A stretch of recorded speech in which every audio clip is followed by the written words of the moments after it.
कहाँ कानून व्यवस्था है?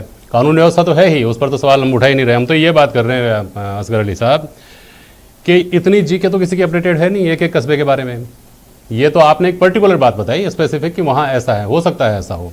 मेरा सवाल आपसे ये था कि छोटी से छोटी सांप्रदायिक रंग दिए जा सकने लायक घटना पर देवबंद से लेकर पूरे हिंदुस्तान के जो बड़े बड़े लोग हैं उनकी प्रतिक्रिया आ जाती है अगर बहुसंख्यक समाज घिर रहा हो कहीं तो। लेकिन इस तरह की घटना जब पाकिस्तान जिंदाबाद के नारे लगते हैं तो कितने लोगों ने इसके खिलाफ ट्वीट किया था मालपुरा में? मुझे बता दीजिए कितने लोगों ने इसके खिलाफ बयान दिए थे? दिक्कत यह है कि गलत को गलत बोलने में अल्पसंख्यक समाज हमेशा मना रहता है। तो उसके पक्ष में किसने जुलूस निकाला? और अगर ऐसा होता ना, अगर ऐसा होता तो मैं कहता हूं आपको कि समझदार आदमी को समझ में आती कि ये लोग गलत को गलत कहना जानते हैं, गलत को गलत करने की हिम्मत रखते हैं, तो गलत को गलत मानते भी होंगे। तो भरोसा जगता। इसीलिए किसी गलत का साथ किसी मुस्लिम ने दिया, किसी धार्मिक संस्था ने दिया, किसी के उसके लिए लड़े नहीं, कोई लड़ा नहीं किसी के लिए। मैं ये कहना चाह रहा हूं, आप बात करते हैं कावड़ यात्रा की। कावड़ यात्रा में हजारों लोग थे जिन्होंने सिर्फ मुस्लिम परिवारों ने उनकी जानें बचाएं, उनको सुरक्षित स्थानों पर पहुंचाया। इसी मालपुरा की मैं बात कर रहा हूं। अरे भाई उसमें मैं नहीं जाना चाहता, देखिए वो पुरानी घटना है, मैं उस घटना की समीक्षा नहीं करना चाहता। लेकिन एक सवाल जरूर है स्वर्णिम चतुर्वेदी जी मेरा, कि इस देश में जब सुरक्षा के घेरे में कश्मीर में आतंकवादियों के बीच में अमरनाथ यात्रा हो सकती है, तब क्या इतना मुश्किल है छोटे मोटे कस्बों में इन छोटी यात्राओं का, धार्मिक यात्राओं का निकलना कि हम इनको या तो बंद कर दें या इनके रास्ते बदल दें? धार्मिक यात्राओं का मैटर ही नहीं है सर, ये मैटर ही नहीं। ये बात मैंने कावड़ यात्रा इसलिए नहीं बोली कि वो मुस्लिम समाज का भी कोई जुलूस हो सकता है। सुनिए अब एक मिनट, मेरा सवाल स्वर्णिम चतुर्वेदी जी से, एक मिनट सुनिए। स्वर्णिम जी मेरा सवाल है कि क्या हम ये इंश्योर नहीं कर सकते कि हम इतना बंदोबस्त करेंगे कि जो धार्मिक परंपराएं चली आ रही हैं, चाहे हिंदू समाज की हो चाहे मुस्लिम समाज की हो, वो चलती रहें? देखिए बिल्कुल निश्चित रूप से जेपी जी, जो परंपराएं चल रही हैं, हिंदू समाज हो, मुस्लिम समाज हो, सिख समाज हो या जैन समाज हो, उनकी परंपराओं को रोका नहीं जा सकता क्योंकि ये तो उनका कॉन्स्टिट्यूशनल अधिकार है और प्रशासन इंश्योर करता है कि शांति बनी रहे। इस मुद्दे पर भी मैं आपको बताना चाहता हूं कि प्रशासन पूरे मुस्तैदी के साथ नजर बनाए हुए सांप्रदायिक सौहार्द बिगाड़ने के लिए कुछ लोग सक्रिय हैं, उनके खिलाफ भी कार्रवाई की जाएगी। और सांप्रदायिक सौहार्द प्रदेश में जब कांग्रेस की सरकार रही है, किसी ने भी कोशिश की, हमने बिगड़ने नहीं दिया, चाहे मालपुरा का मामला हो चाहे किसी और जगह का मामला हो। लेकिन आज भी मैं आपको विश्वास दिलाता हूं, कोई भी एक फैमिली भी पलायन नहीं करेगी प्रशासन या फिर कहना चाहिए कानून व्यवस्था के कारण।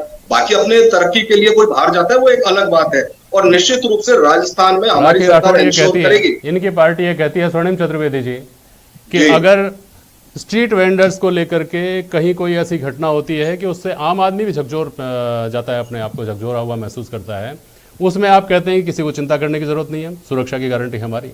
यहाँ जब इतने सारे लोग निकलते हैं, वो किसी कंसर्न को लेकर निकलते हैं, तो उनको संतुष्ट करना आपकी जिम्मेदारी नहीं है क्या, कम से कम सुरक्षा के मोर्चे पर? तो देखिए बिल्कुल जेपी जी, ये मोहल्ला जैन मोहल्ला है, इसमें ये बिल्कुल इनको कन्विंस किया जा रहा है, प्रशासन वहां पे साथ है, लगातार समझाया जा रहा है। हाँ, सारे लोग नहीं है जो चाहते हैं कि ऐसी जो कार्रवाई नहीं हो। और जब ये मांग की है तो मैं तो राखी राठौड़ जी से एक चीज पूछ लेता हूँ, सिर्फ राखी राठौड़ जी एक चीज बताते हैं कि क्या किसी मोहल्ले में किसी व्यक्ति को कोई कानून ऐसा है क्या कि आप अमुक व्यक्ति को रोक सकते हैं प्रॉपर्टी खरीदने से? अगर ऐसा है तो ये जानकारी दें, जब प्रशासन सुरक्षा दे सकता है, और प्रशासन जो है सुरक्षा दे सकता है, शांति बनाए रख सकता है, कोई अगर शांति बिगाड़ेगा उसकी शांति भंग नहीं करने दी जाएगी।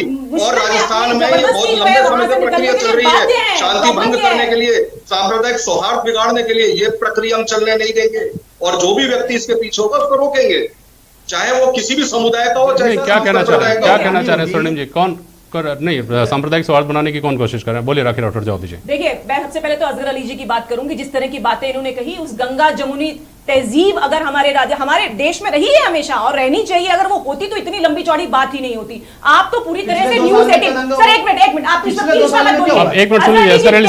मुझे भी आता है, बहुत तेज चिल्ला सकती हूँ, लेकिन आप मेरी बात सुनिए पहले। न्यूज़ 18 पे आज दिन भर पूरी न्यूज सुनाइए, वहां की बच्चियों की बात सुनाइए, वहां के बच्चों की, वहां की महिलाओं की, सबकी बात सुनाइए।